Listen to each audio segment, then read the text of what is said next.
আসসালামু আলাইকুম রহমতুল্লাহ।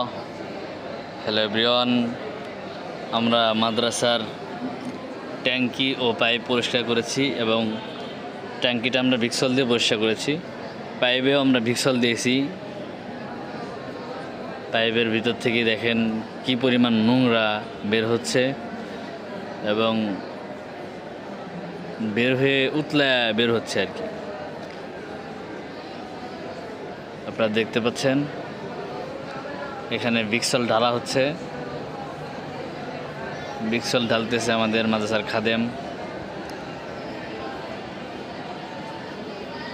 আমরা এইভাবে 2টা ভিক্সল দিচ্ছি এক একটা পাইপে।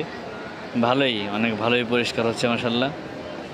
আমরা দেখাবো এক এক করে। সামনে কল থেকে দেখেন কিভাবে ময়লা পানি বের হচ্ছে এবং ময়লা পানিগুলো খুবই ময়লা একদম। আগে আমাদের এখানে আয়রন ছিল তো, যার কারণে সে আয়রনগুলো এখন বের হয়ে আসতেছে।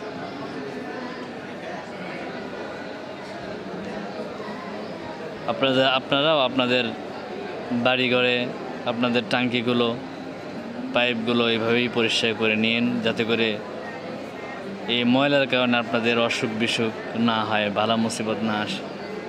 আল্লাহ তাআলা সকলকে সুস্থ রাখুক, ভালো রাখুক। সবাই ভালো থাকবেন। আসসালামু আলাইকুম রহমতুল্লাহ।